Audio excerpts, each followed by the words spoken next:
You can keep talking. I don't think there's a hurry. We'll let those kids get to class. I think you can correct me, whoever knows the schedule.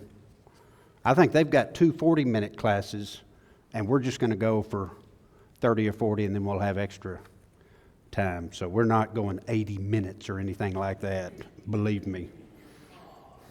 I do love the mic, though, because it makes me want to, oops, I did it again. I played with your heart. Don't know the words to that song, but I feel Britney Spears-ish with this microphone on. I'm not really I'm not a teacher, and I'm not a preacher, so there you go. So I'm not going to be very stiff, I'll tell you that. Although I may be an ASU professor. My wife and I went early this morning and ate breakfast at the place down the street. What was the name of that place? J something. It was absolutely incredible. So if this is going on YouTube right now, go over to that place and eat. And the lady waiting, she came over and she said, "Hey, I had you for class." I said, "No, I don't think so." She said, "No, I did. Aren't you a professor over at ASU?" And I was like, "No, I'm not. But I look like one, don't I? Because I've got a suit coat on." I'm not sure how we're going to do this. Hey, I love this picture. Just look at that picture. I show you that only because you might go, "Hey, I recognize him." That on the far left is my great-grandfather.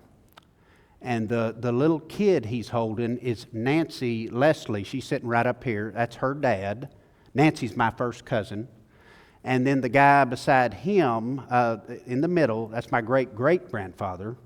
And the guy on the right is my grandfather.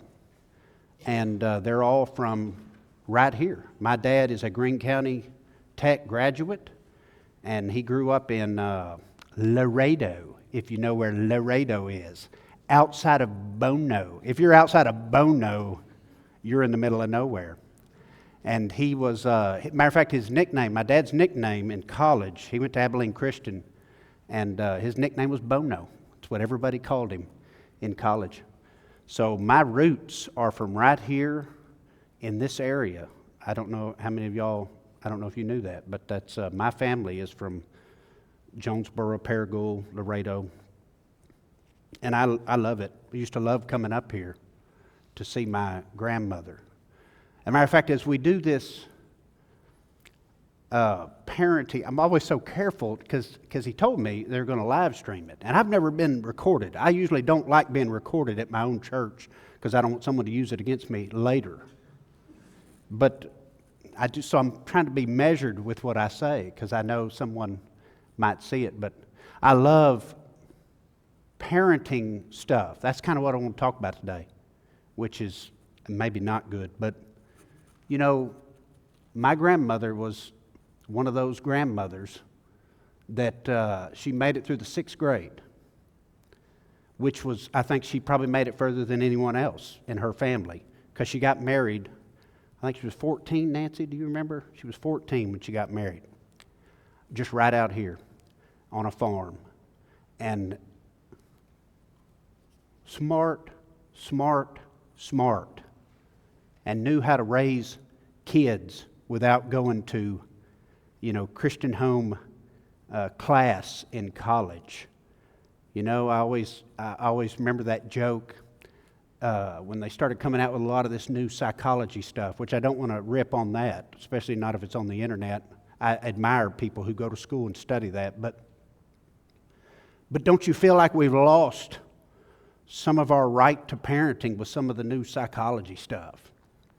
And I often think how, my grandmother wasn't worried about you getting your sense of self. You know what I mean? That's what they say now. Your kid needs to have a good sense of self. And she always thought it was her job to remove that sense of self from you. Matter of fact, she just thought you needed some sense. And you didn't need a lot of sense of self. And I do think there's something lost.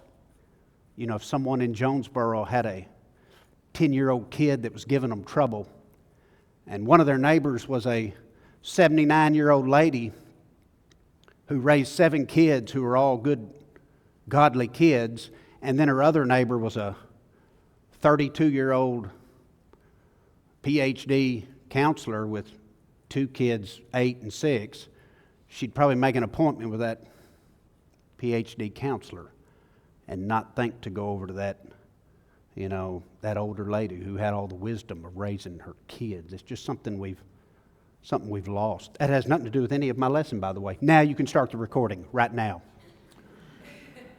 I was thinking common sense parenting because I don't have any education in education or in parenting for that matter. And so all I can draw on is what I would call common sense. Of course, then I read some studies and found out that common sense is not so common.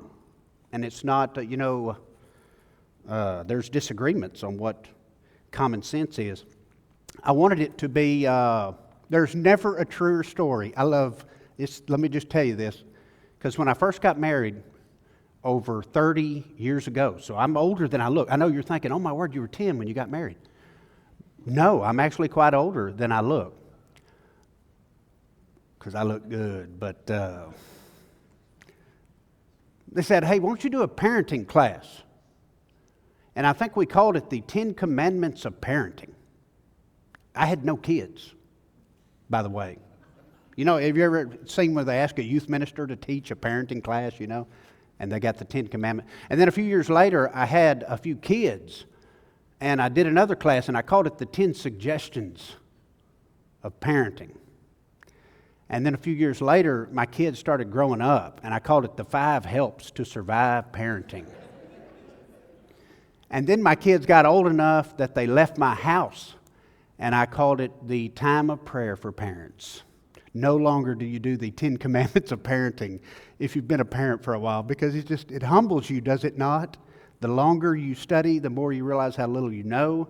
The longer you parent, the more you realize you don't need to be telling someone else how to parent. So that's what I'm going to do. So that's what I don't want to do. So what I'd rather do is just sort of give you some helpful things. You take what you like. You get rid of what you don't like. If it's a scripture, you can't really argue with it, but a lot of it's not. So you just take what you like, and then if you don't like it, we'll get rid of it. Probably one of the best verses is, listen, my son, to your father's instruction, and do not ignore your mother's teaching, for they are a graceful wreath for your head and necklaces for your neck. And why would I get emotional? Some of you in here are as old as me or older, and you're thinking about your mom and your dad and what they taught you. And yeah, my mom didn't really go to any parenting classes, but I think, Mom, if you would have only given me a better sense of self. And if you would have only supported me and given me all this, and I think of all this, some of the gobbledygook they say, then I wouldn't have turned out like this. And I think, wow, man, thank you, Mama. Thank you, Mama, for taking care of me. I guarantee you she's not watching this on the internet right now. How do you get this thing to work? But that's not fine. Hey, there's a couple of neat verses. I like this one. I'm just going to start with this one.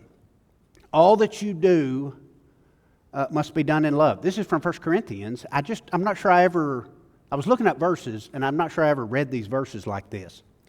Now, I urge you, brothers and sisters, you know the household of Stephanus.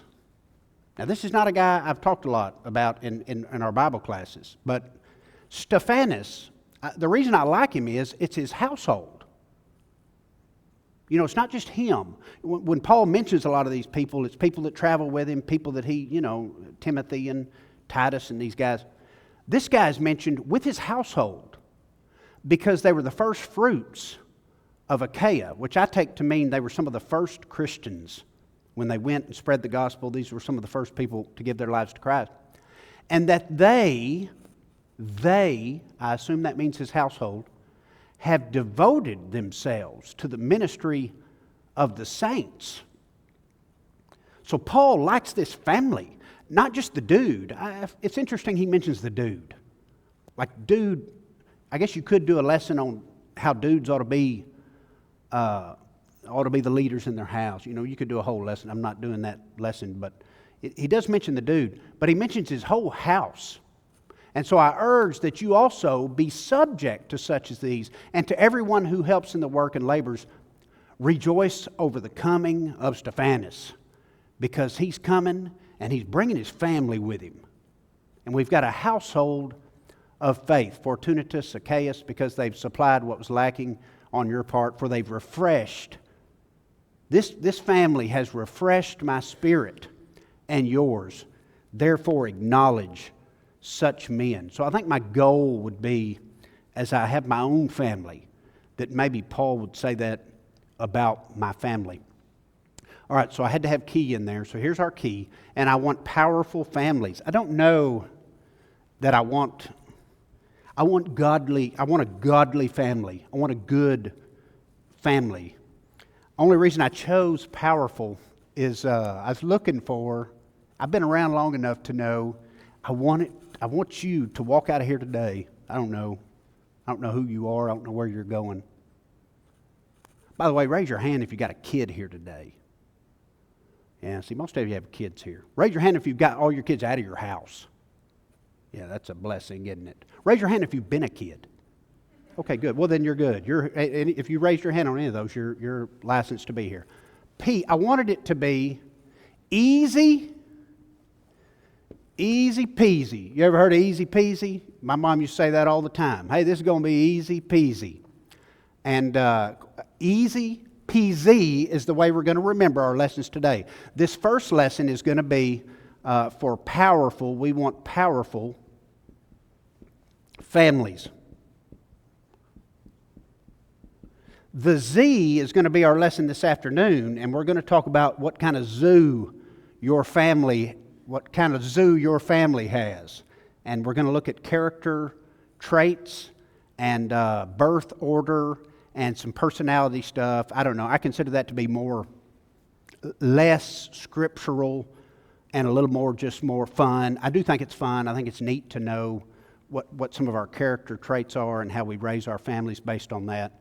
And I've had some classes on that. I don't think I'm a professor on that. I'm not an ASU professor or anything. But peasy, easy peasy. Now, some of you, especially if this goes out on the internet, easy peasy, I didn't want it to be anything inappropriate, so I looked it up just to make sure before I put that on there, and it actually is a line of toddler products. Easy peasy, and they make like bottles and stuff. I said, well, that'd be great for a family class. It's also an app that you can use all over the world to find the nearest bathroom. If you'd like to download the Easy Peasy app, you can find a bathroom anywhere in the world. And so for this lesson, I wanted to do, and that's why these words may not make, you may be thinking, why did you use that word? Well, because it starts with a P. Okay, I'm looking for P's that we can remember. And so here, let's do this. Let's start with a powerful family should be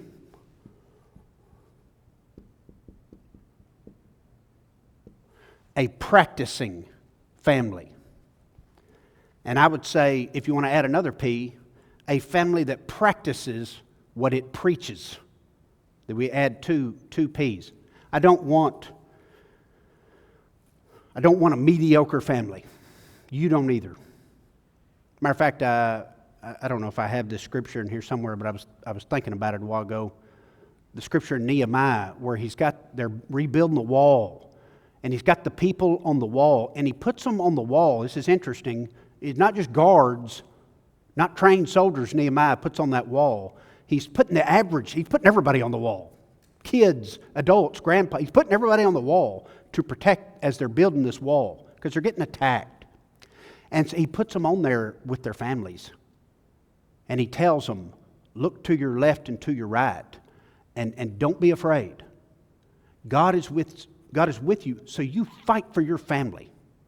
You fight for your daughter, your son. You fight for your mom and your dad. It's a neat verse. It's a neat verse. I've heard whole sermons done on it. It's kind of neat. I put this picture. I think it's one of my goals.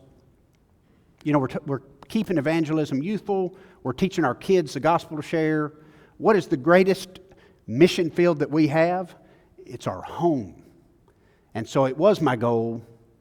I did get to baptize all three of my kids, and that was a blessing, and I'm thankful for my kids. But I want you to just think about that. Practice what we preach. Let's consider our kids to be our first mission before we go take the gospel to anyone else. Let's make sure our kids are getting the gospel from us. Let's make sure our wives are getting the gospel from us. You know it as well as I do. It's men. Men need it. It was my grandmother who took all her kids to church. It was not my grandfather. He didn't go to church much. But my grandmother did. And she made sure those kids were in church. Thankfully, one of those kids was my dad. And thankfully, one of those kids was Nancy's dad, too. So Nancy and I are both sitting in this. So a practicing family, I think Stephanus may be the first one just because I think that's a neat verse. But there is another one, and I don't know that I think about it, Acts 10. 10 sin. It's the way we remember Acts. We've got all these different ways to remember Acts. But 10 sin, and so we think about the sin of the Gentiles, and we have our first Gentile convert, and we know him. Everybody knows it was Cornelius. I mean, this is a good trivia question Church Christ people get right because they've studied this. But there was a man in Caesarea named Cornelius, and I think it's neat. I don't know that I ever looked at it till I looked for this word, but a centurion of what was called the Italian cohort. And because of that, we know a lot of stuff about him as a soldier, about how old he was, about how many men he was in. You've heard sermons based on the fact that he was a centurion. But I love the next verse. A devout man and one who feared God, what? With all his household. Not just him. His whole house feared God with him. I would call that not a mediocre family, not an average family, not a we're going to survive family, but a powerful family. A family that did apparently make a difference. That's why 2,000 years later, we're talking about him right now. A powerful family, one that practices what we preach. How do you practice what you preach? I don't need verses for that. And I don't usually have discussion classes at my own church. It irritates some people. One reason I don't want you to feel any pressure. You just sit there and relax. And you don't have to move forward. You can sit wherever you want and relax. I'm going to ask questions and you don't have to answer them. Isn't that nice? But I want you to think about it. I'm asking a question so that you'll think about it. And then I'll kind of give you some suggested answers and you can do with it what you want. But I'll ask you, how can you practice with your family what you preach? And you got something going through your mind right now. The easiest one I can think of. This is the easiest. This is your low-hanging fruit. Go to church. When the church meets, you're with the church. There you go. Every time the doors are open. This is common sense, I think. If you are a Sunday morning only attender, and you may be, I'm not trying to rip on you, I'm just saying that then as your family grows and you look at your kids, will you be shocked that they don't go to church much? I love that. I don't know how many of y'all look at the Babylon Bee. I look at the Babylon Bee all the time, especially for the church stuff that seems to hit me, right between the eyes. But one of them was an article, church family shocked. Church family who only attends once a month, shocked that their kids aren't going to church. And it's just, it's stupid. It's sarcastic. It's like, we know. If you don't go to church, your kids won't go to church. There you go. Low-hanging fruit. But not just every time the doors are open. You could go further. What about extra stuff? Go to all the extra stuff. Do everything that church offers you. We got a potluck. Be there for that. Well, I don't really like that food. Okay, are you missing the point? Are you missing the point? Yeah, but I don't really like what they bring. You're missing the point. You know, when they're going to do a service project, go do that. But that's somewhat low-hanging fruit too, just common sense-wise. I'd go a step further. You show your kids what it's like to imitate Christ, and you be a servant. I'll never forget. I don't remember much. We'll talk about personality traits this afternoon. I'm going to tell you right now, my personality trait is related to the zoo animal monkey. I'm a monkey, and I talk a lot, and I tell a lot of stories, and I make stories up, and I don't know, I exaggerate stories. That's the way monkeys are, and we're just not real good at remembering stuff. That's kind of the way we are. You know, if you saw my notes for this class, right here, there's no bullet points, there's no number. I won't even look at them while I'm standing up here because I forgot what I wrote. I'm a monkey, and so I don't remember a lot of stuff. But I do remember that. I remember when we were little, my mom would load us in the car, and we would do the wheels for wheels. I don't know if y'all have that in Jonesboro. We had it in Morrilton. And she would pick up all these meals, and she would have...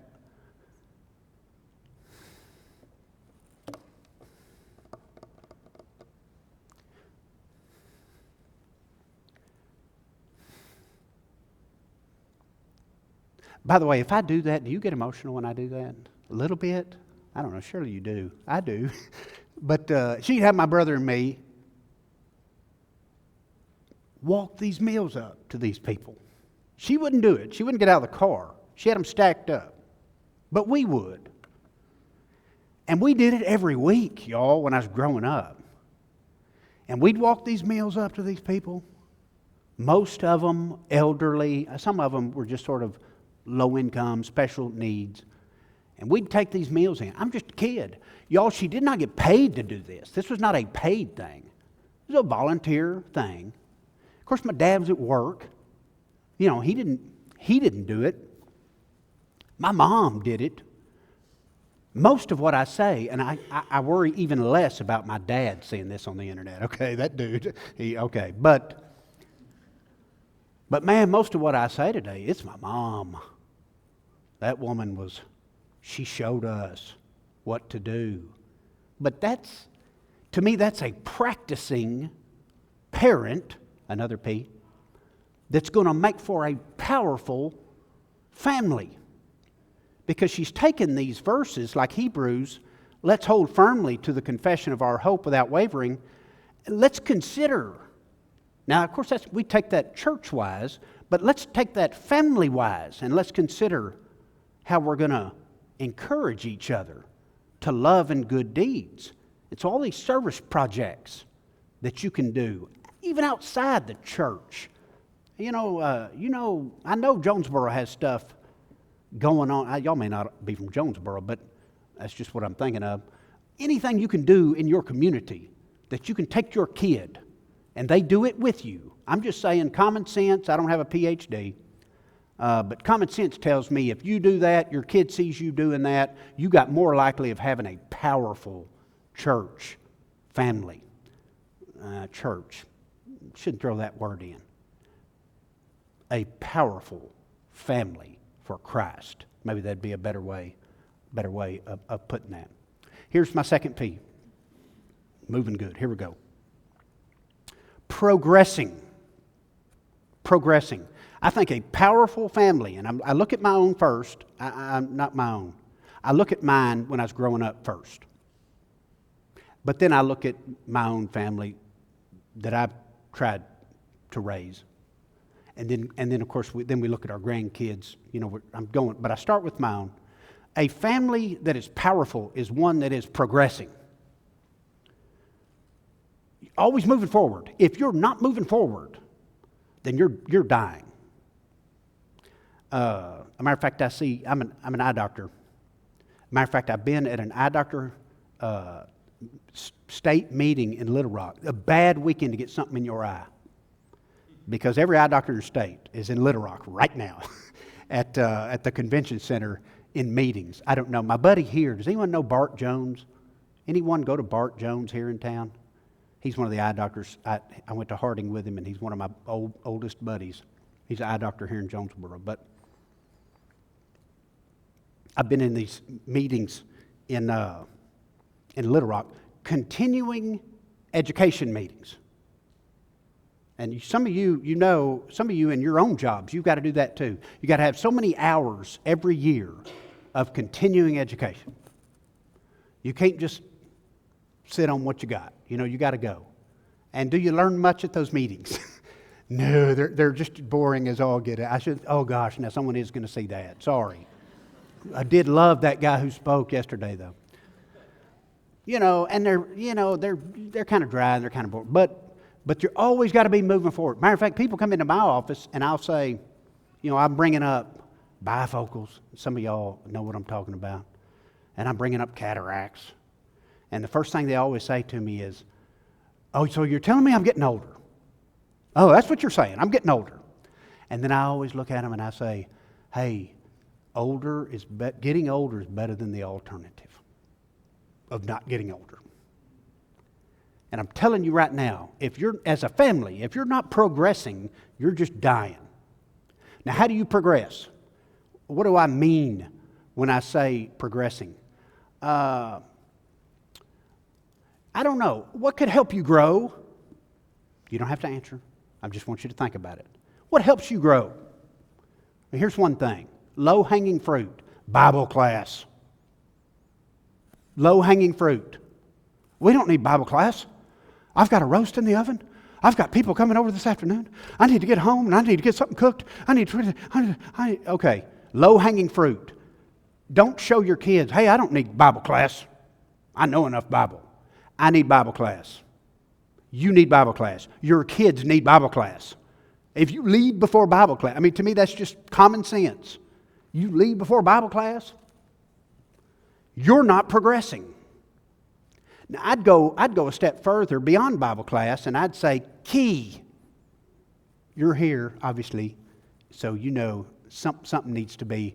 You're growing if you go to K.E.Y. You're growing if you go to, now Lads to Leaders comes to my mind. We were at Lads to Leaders last week. Some of you all were too. Matter of fact, I'm just remembering, that's my boy on the right there.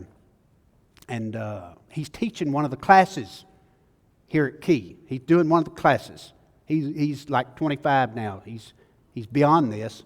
But I tell you where he started this, and it was Lads to Leaders. And he was if I had a video I could show you, I'd show you his speech. And I love Lads to Leaders.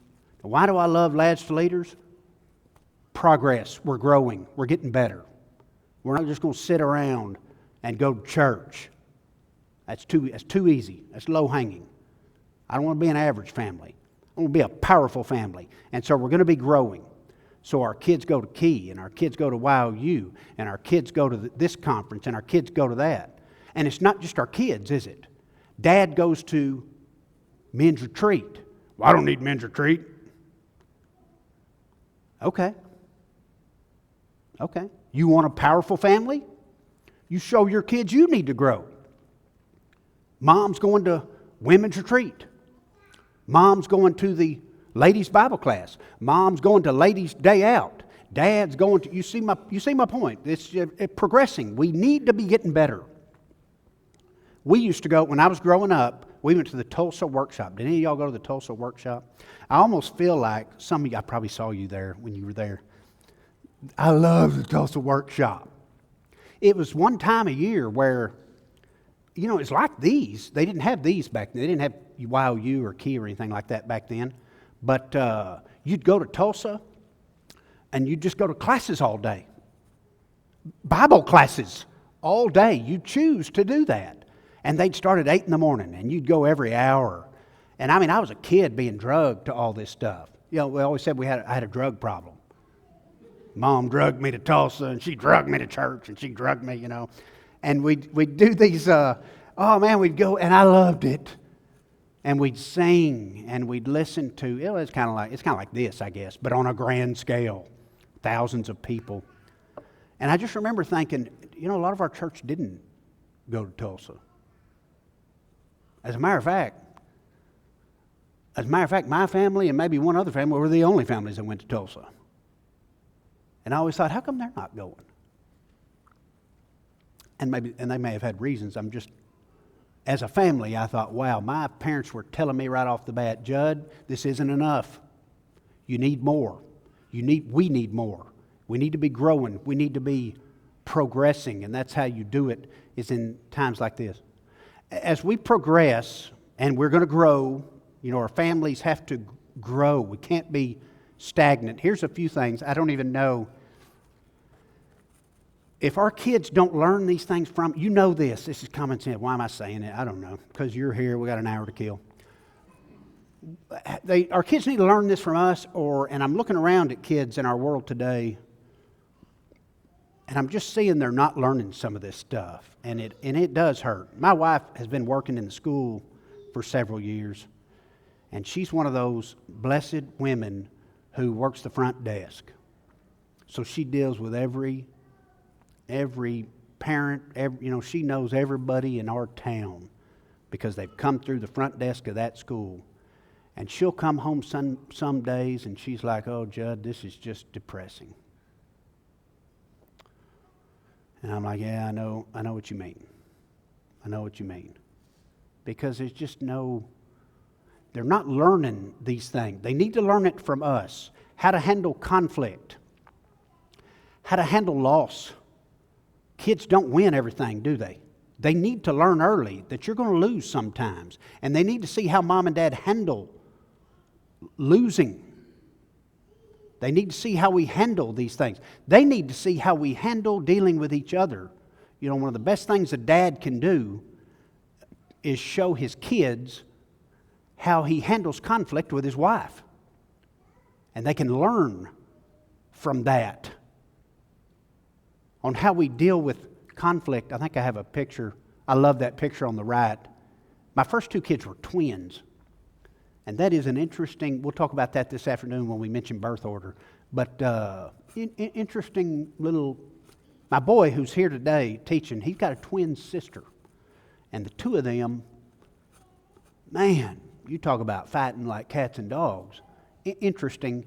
And early on, we had to show them how they're going to handle conflict. Not that I know how to handle conflict. But one way they do it is by looking at how mom and dad handle their conflicts. And your kids are watching you to see how you handle conflict. And I've been to these classes where they say, some people are skunks. And when they get upset, they spray and everybody knows they're upset. And then other people are turtles. And when they get upset, they just draw in and nobody knows anything. Surely there's a happy in between those two. But they have to see us working out. I'm not even going to tell you how to do that. I'm just saying I want them to see it from you. I thought it was neat. When I wanted to find some good books, different stuff to read on. This is not this year. I'm talking about in the past on parenting and on families and marriage. And I thought it was neat. I found a lot on what is marriage a picture of in the Bible? You don't have to answer. I just want you thinking about it. In the New Testament, marriage is brought up as a picture. It's a picture of Jesus and His church. Jesus and His bride even. And I think when our kids, and even other people, even our kids' friends who come over to our house, when they see our marriage, they're kind of getting a picture of the way Jesus and His church should look.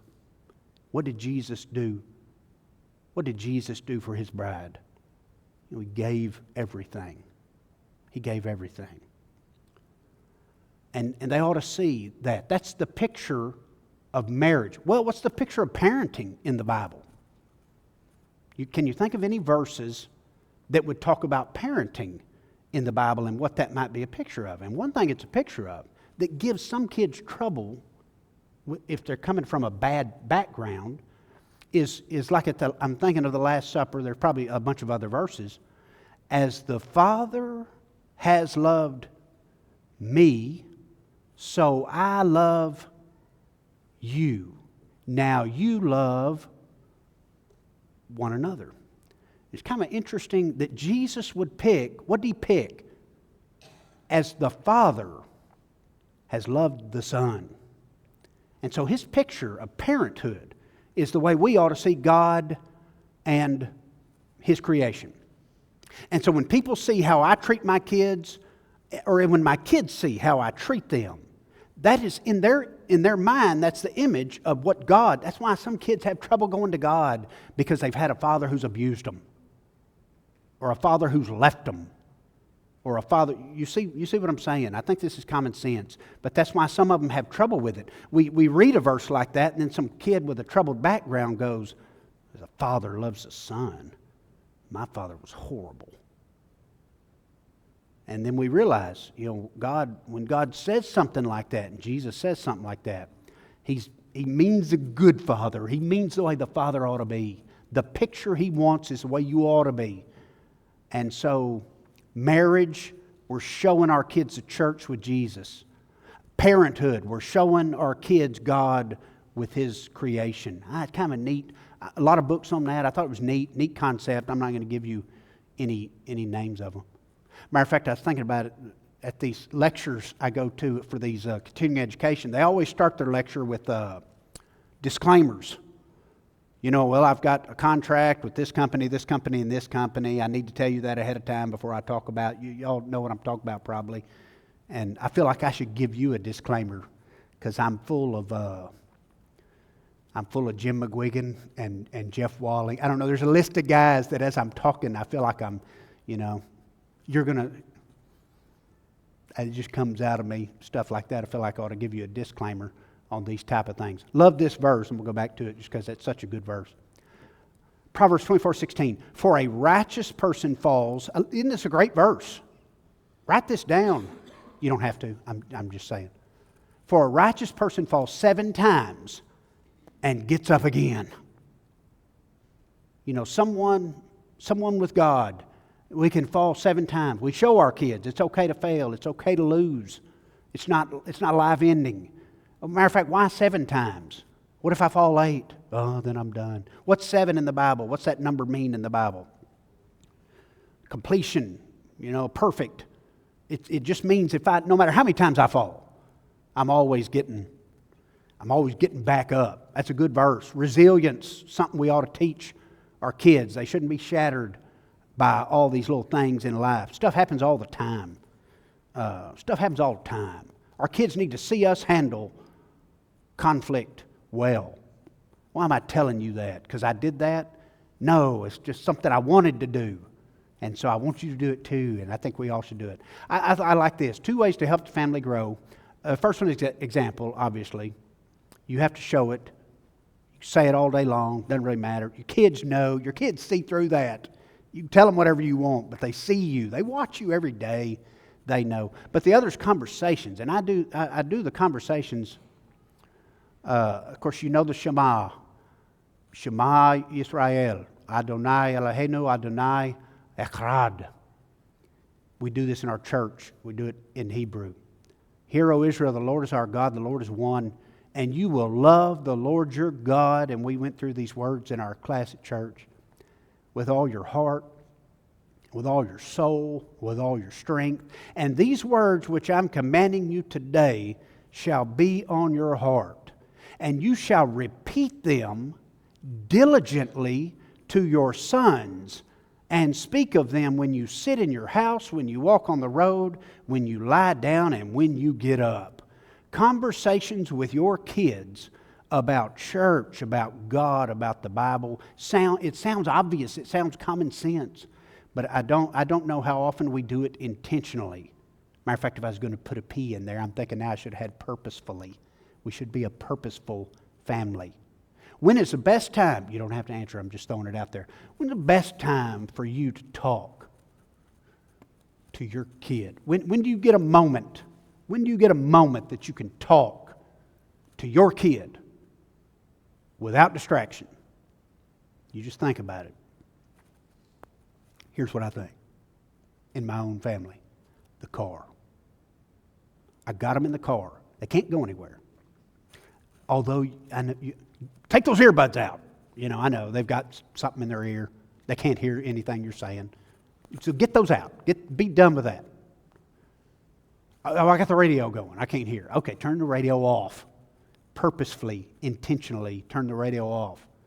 And then say something to your kids that is so deep that they don't know how to take it. You're on your way to school. You're on your way to a ball game. I actually did this with my kids quite a bit. We'd be on our way to something. I want you to know. I want you to know no matter what you do in this life, if you don't have a relationship with God, it's just not going to matter. You're going to lose. Okay, do we all agree with that, by the way? Yeah, we all agree with that. Should our kids know that? Yes. Have you personally said that to them, like in those words? And the car's nice because they don't know what to say to that. Okay, Dad, where are we going? Now listen to me. If you don't have a relationship with God, the rest of this is just wasted. You're wasting your time. We're talking about jobs with our kids. I told my own kids, intentionally, purposefully, I don't care how much money you ever make. That's not successful to me. The world will tell you that's successful. I'm telling you it's not. Because if you become a doctor and make tons of money, said this to my boy directly because he was pre-med. You make tons of money and you got everything's awesome. And you're not going to church. Sorry, son, I'm not going to consider that successful at all. Wasted. Wow. Okay, Dad, where are we going? They don't know how to handle that, but I'm telling you, I want them to hear it from me intentionally and purposefully. Here's 2 ways it probably won't help your family grow. I think nagging, I don't know. We all do it. I know. But I do think as I'm looking at other families and I see some who just nag constantly, constantly telling their kid what they're doing wrong. And I watched that. I remember growing up, matter of fact, I'm thinking Rod and I don't know how many Rod and I grew up together, same. And then he married my cousin, which was kind of sick, incestuous, really. But Rod and I grew up together. And so I say some of this stuff, he's probably thinking the same kids I am. But I remember we had some friends who, man, their parents were just on them constantly. And it was negative, and it was nagging. And it affected the kid, obviously. Well, I just want to make them tough. You think that works? You think it just doesn't work, y'all. It doesn't work. It doesn't work. I think the other thing that gives people trouble is comparing. Why can't you be more like so-and-so? Why can't you be more like your brother? Why can't you be more like your sister? I don't know how effective that is either. Matter of fact, this afternoon when we talk about some of our personality characteristics, you'll see some people, people are different. I don't know, but comparing just doesn't seem to be horribly effective. Scripturally, I think it says it. What an interesting verse. I mean, children obey your father and mother, we get. That makes sense. But then to have a verse like, fathers, do not provoke your children to anger. I mean, what does that mean? What would a father need to do? What would a father have to do to provoke his kid to anger? And have you ever provoked your kid to anger? Boy, I have. I always thought it was a fruit of the Spirit to be sarcastic. I really did. For a while there, I thought, love, joy, peace, patience, kindness, goodness, faithfulness, gentleness, and sarcasm. Love, joy. That's the way we sang the song in my house. And I was sarcastic with my kids. And they would say something to me, and I'd be pretty sarcastic and kind of a jerk. And that was probably real effective, wasn't it? They probably really responded well. They turned around right then, didn't they? No. What did it do? It made them angry. not real effective, need to be. Let's not do that. Let's not do that. There is a verse on comparing I think is kind of neat. Galatians 6, but each one must examine his own work. This is those verses about don't compare yourself to someone else.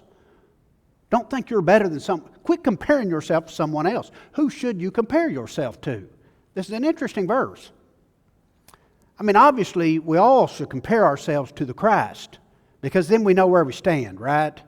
We examine ourselves on Sunday morning and we don't compare ourselves to the person down the pew. That might make you feel pretty good about yourself. You compare yourself to the Christ and you'll know how much you lack. But the other person you can compare yourself to is yourself. But each one must examine his own work, and then he will have reason for boasting. I thought boasting wasn't good. I thought you're not supposed to boast. Boasting becomes a sin if you're comparing yourself to someone else and you think you're better. But if you're looking at yourself and you're saying, hey, I'm doing better today than I was yesterday. Okay, you can boast about that. Compare yourself to yourself. And that's why I think comparing your kids to other kids, try to compare your wife to someone else's wife. You're headed for divorce court. That's not effective. Compare your husband to, why can't you be more like so-and-so's husband? You think he's going to take that well? He's not going to take that well. Comparing is just not good. It's just not good. Everybody's different. Raise your own. Raise your own kid. Here's the next one.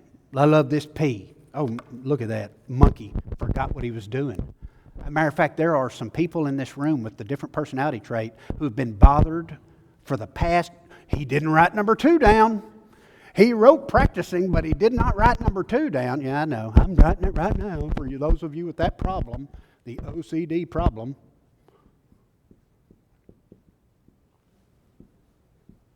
He misspelled that word. Somebody's out there saying that right now. Not the monkeys. They're like, oh, keep talking. Love the stories. The third one is playful. Love this picture. I love this picture. I am so proud. I am so proud of this picture you wouldn't believe. This is what I boast in right here. That we all dressed up in Star Wars jammies and ran around the house like idiots. I think a powerful family is a playful family. Families, I don't know, in the research books, they call them Candyland families. You ever heard that? Now, our kids never really played, I don't know, your kids.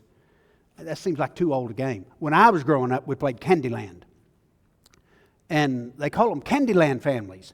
Families that play board games together, stay together is what they say.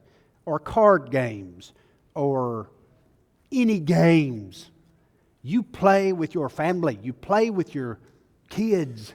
Be playful. You know those parents that are always too serious. You know those families. If a family's not playing, playing is where we get our creativity. In kindergarten, they don't consider, some of you may be kindergarten teachers, in kindergarten, they don't consider playtime to be filler time or wasted time. Playtime is like an important time. Things are learned during recess at that age. Things are learned. We know this. It's common sense. Playing is what develops so much creativity. All work and no play makes Jack a dull boy. I mean, it's just, we know it. It's true. Work is important. A family ought to work. Kids ought to learn a work ethic. You know this. This is common sense. I don't have to say that. But what we don't always know is a kid needs to know how to play. And a kid needs to see his parents having fun. Life is meant to be enjoyed, not endured. Have you ever heard that before? I remember Marvin Phillips used to always say, I love Marvin Phillips. You know Marvin Phillips, don't you? Yeah, I love Marvin Phillips. He used to always say, don't make it your life's goal to keep the grass mowed and stay out of jail. It's too easy. That shouldn't be your goal. Your goal ought to be, we're going to enjoy. Are there any verses about that? There actually are a few verses about that. Ecclesiastes 8, who wrote Ecclesiastes? You don't have to answer, you don't have to. Solomon.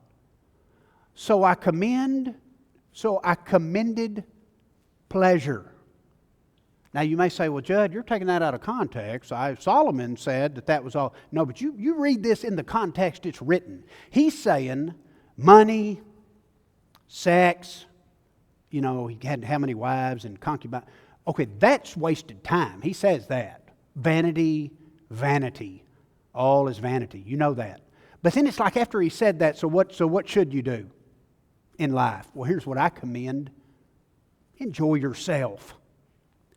For there's nothing good for a person under the sun except to eat, drink, be joyful. This will stand by him in his labor throughout the days of his life, which God has given him under the sun. You're here. Life is hard, and we're having to work every day. So while you're here, do what? Enjoy yourself. It's all right. It's all right. Have fun. Here's another one. Instruct those who are rich in this present world not to be conceited or set their hope on the uncertainty of riches, but on God who richly supplies us with all things for what reason? To enjoy. Everything God gave you, He gave it to you to enjoy. Life should be enjoyed, not endured.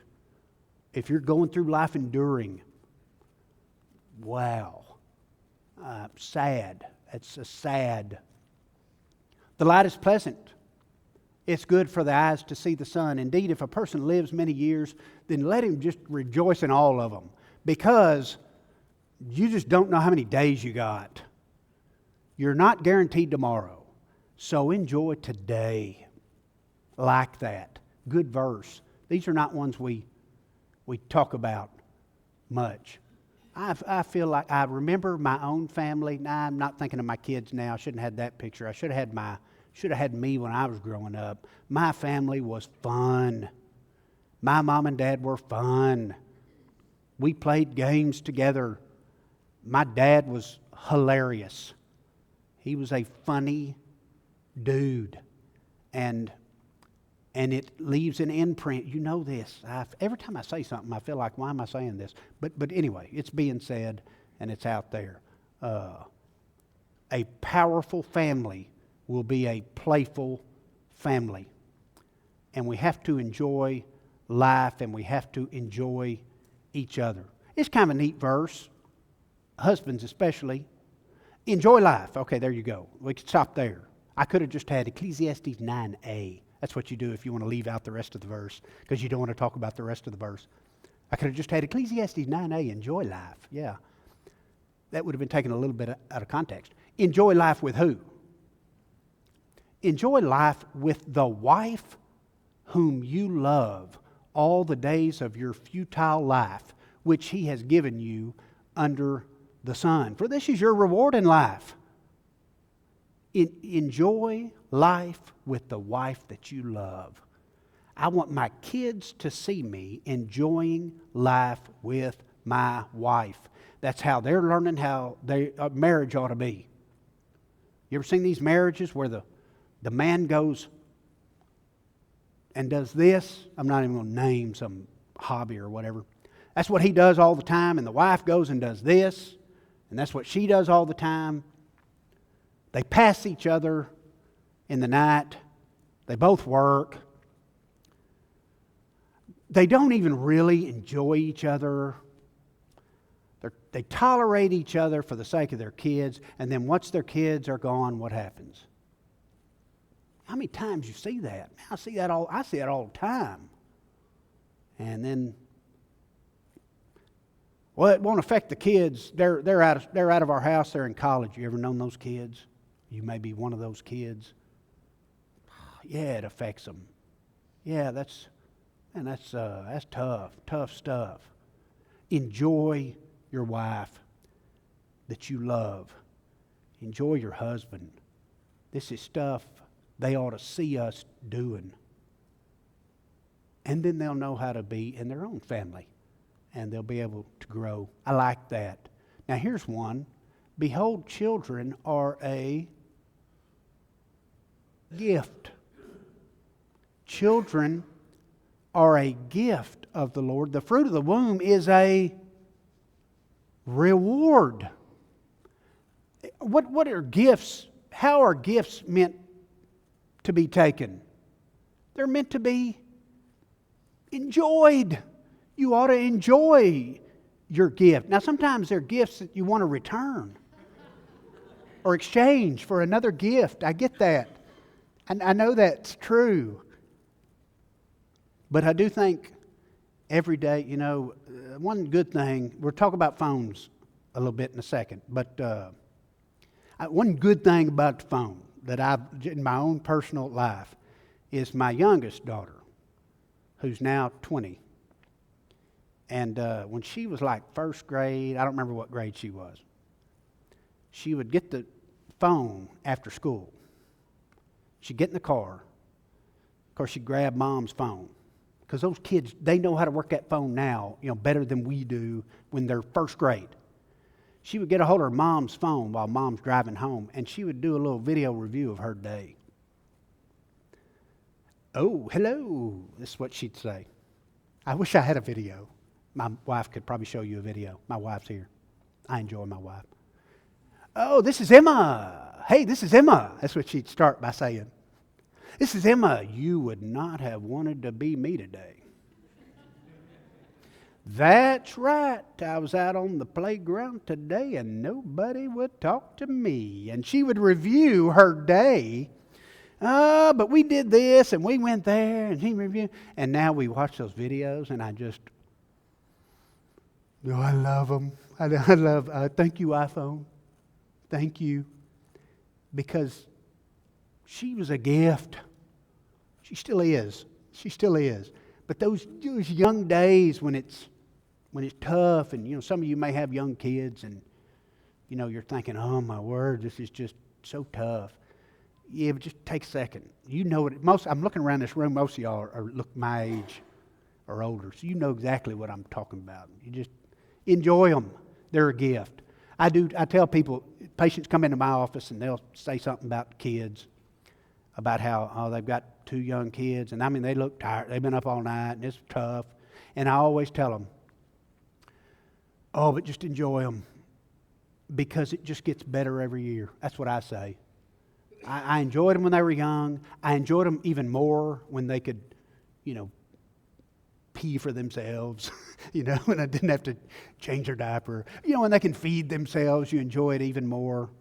And then when they can drive themselves to school and you don't have to drop them off, there's something about that that's a little bit enjoyable. You have to admit. And then when they're out of your house and they're on their own and they're your friends, you enjoy them even more. And then when they have their own kid, you see what I mean? It's not something, they're a gift. It's a reward, and so it's something you enjoy. I hope my own church looks at the Addams family. The Addams family. I know. Different spelling. I hope my own church looks at the Addams family and says, man, that family has so much fun. That's the family I want to be.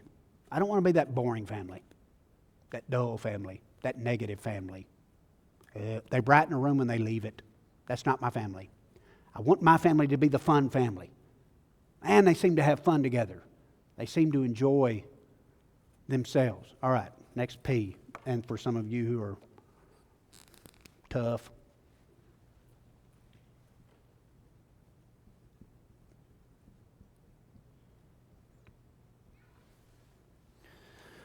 protective. A powerful family is protective. Easy peasy. You're standing up, Lane. Am I running low on time? Okay, just making sure. I'm trying to be quick. What time did I start? 10:30. Yeah. You're thinking to yourself right now, Judd, it's only seemed like 5 minutes. Judd, this has just flown. I can't believe we've been sitting here an hour. Yeah, whatever. I know. Some of you are, go ahead. Close your eyes. Join the others. Protective. Here's our last P.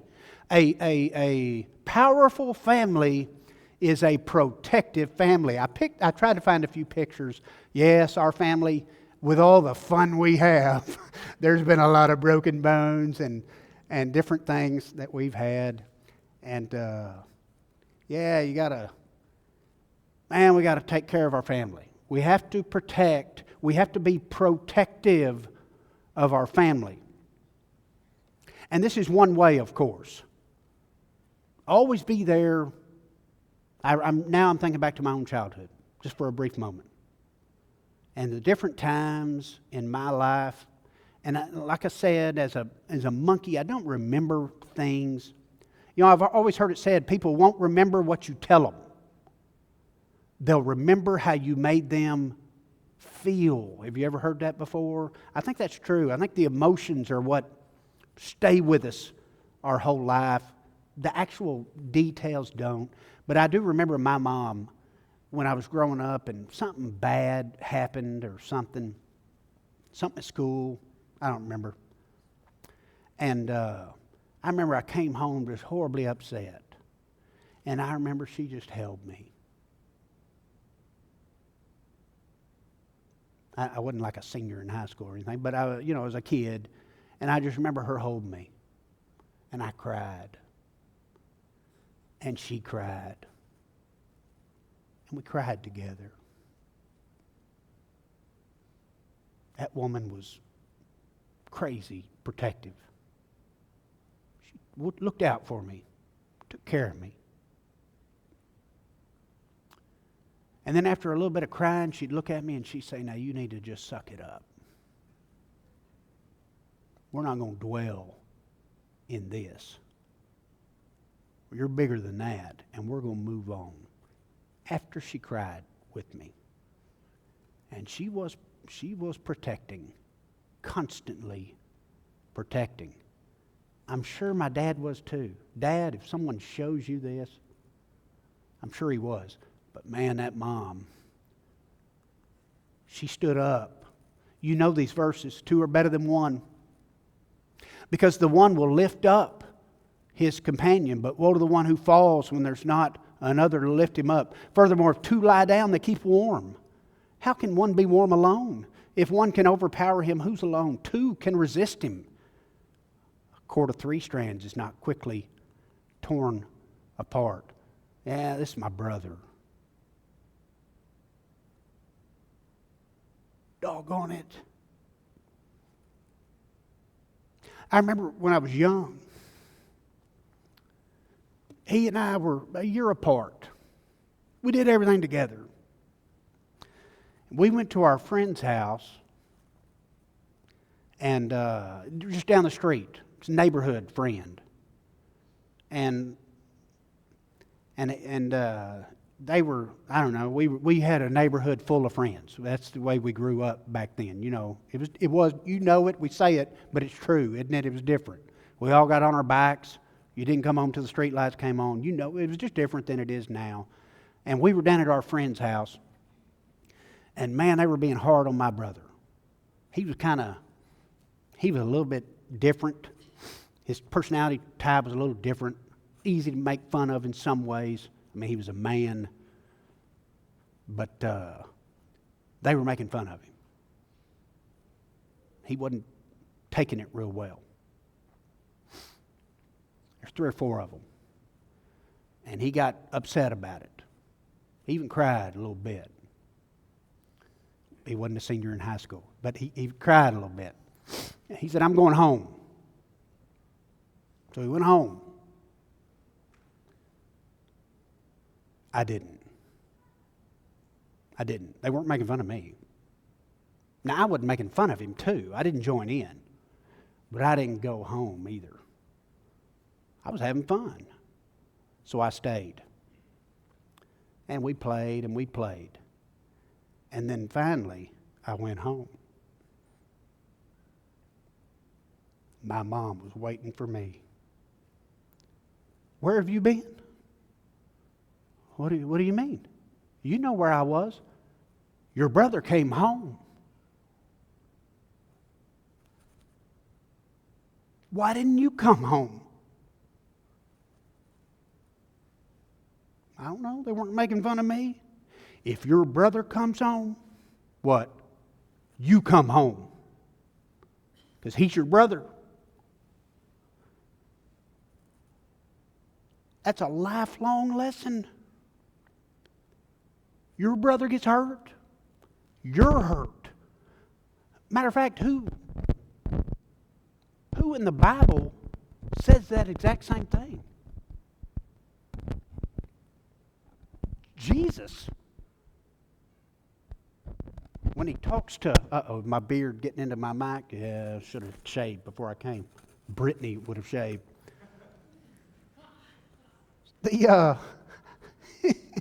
Sorry, the Britney Spears got me there. Oops, I did it again. He was,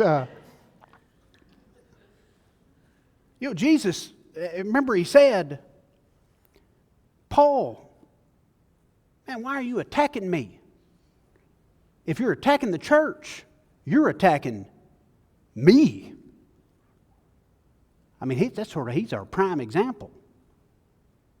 So, if your brother's hurt and he goes home, you go home.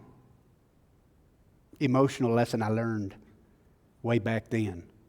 And she taught me in a different way there was no time out. I learned a different way. And then he got sick a few years ago.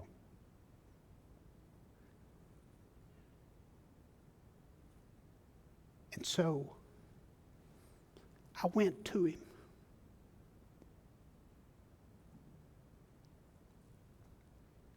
Wow, that's a downer, isn't it? He didn't make it. But I was there. I was there. We protect each other to the very end. That's a family. That's what families do. That's what powerful, effective, godly families do. They protect each other to the very end. My dad got sick too. This is not just our kids, is it? Love this verse. Do not cast me away at the time of my old age. Do not abandon me when my strength fails. A few years ago, my dad got really sick. Matter of fact, it's about the same time my brother did. And so several things happened. Number one, my kids got to see how do we take care of our parents when they're getting old? And then not just get to see us, not my wife and me take care of our parents, but then they help take care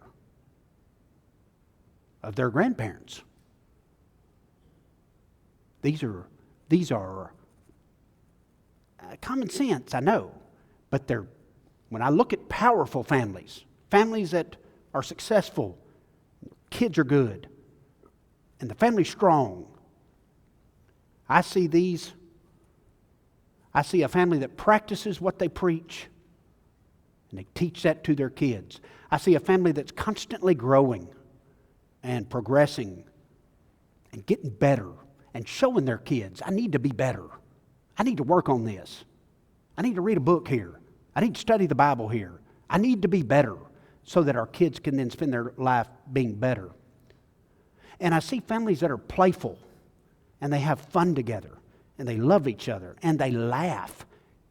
Kids ought to see us laughing.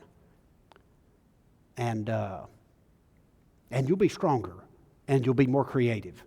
And then finally, families that protect each other and take care of each other.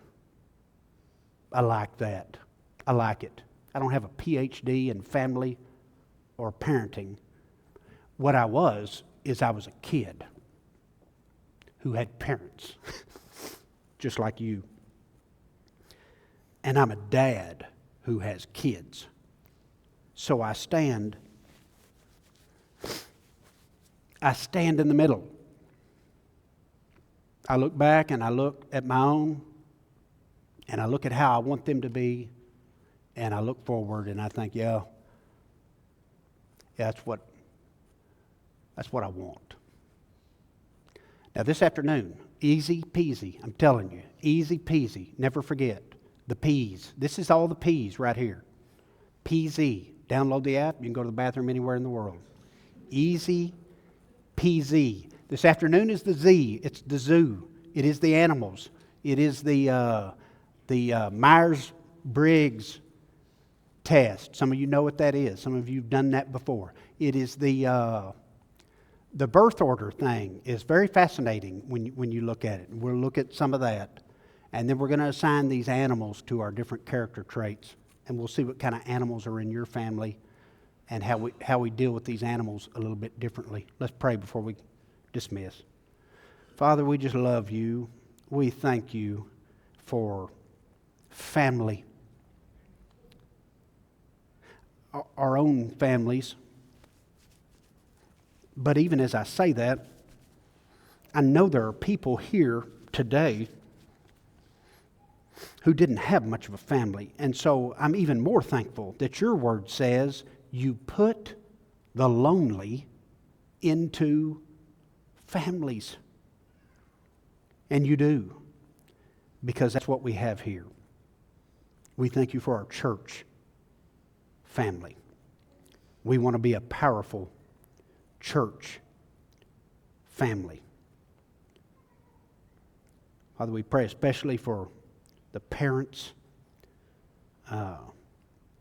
in this room, but really parents all over, as we strive and struggle with raising our kids, which are a gift. And we just pray that you would bless us with wisdom as we deal with different things. Bless our kids. Protect our kids. We thank you for our parents that raised us. And we pray that you would bless them and protect them. And Father, when the day comes that we go home to be with you, we pray that we can give our family back to you, the family that you gave to us. Father, give us powerful families. In Jesus' name we pray. Amen. So we're dismissed, and we'll just... We have about 20 minutes for our kids' classes let out, so if y'all kind of want to hang in here, you can go outside or whatever, but we'll have 20 minutes and we'll dismiss everyone. We have to.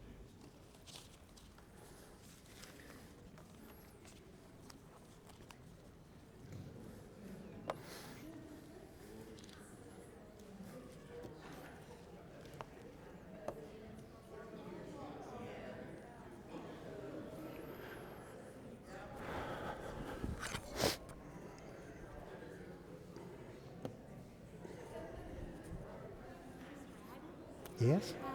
I just wanted to let you know a small short story real quick. I just did 5 years in prison, and I didn't realize until your lesson just now how powerful my family was. I think you might know them though. My uncle's Trent Tipton. Really? And my dad's Ricky Talley. Is he really? Yes, and so that was a wonderful lesson.